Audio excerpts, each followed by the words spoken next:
So I feel broken.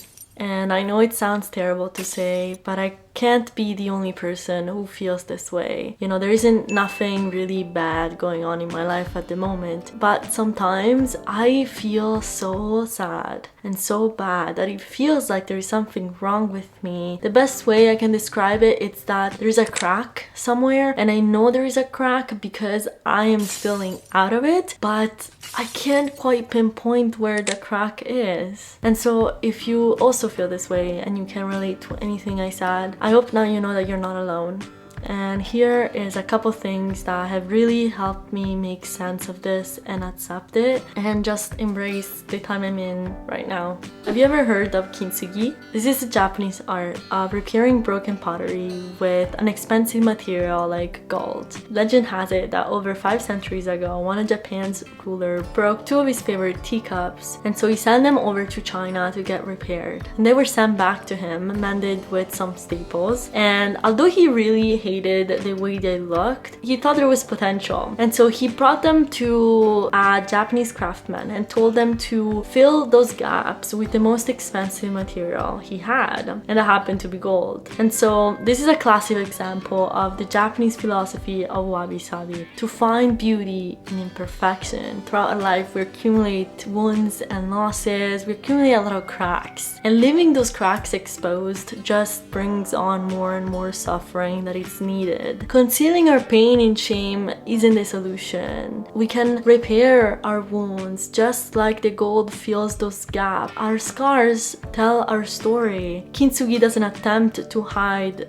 the cracks. It highlights them, and that's beautiful. You wouldn't be the person you are today if you didn't have those bad experiences. You know, there is plenty of people who are violent and abusive because they've experienced violence and abuse themselves. Instead of taking that trauma and healing it, they become the person they once feared. You know, you can't control what happens to you, but you do have control on what you do with what happens to you. It's up to you to decide what you do with the bad experiences that you have. You make the choice of turning those experiences into lessons and learning from them. And I don't know about you, but I am extremely proud of the person I am becoming despite what has happened to me in the past. You know, there's this quote, "This too shall pass," that I really love. And you know, I realized that people often think about the impermanence of life when they're having a good time. So maybe think about a time you've been in vacation and then you've gotten really sad because you knew your vacation was ending. Because we know that things are always impermanent, nothing lasts forever. We have heard that a million times. But instead of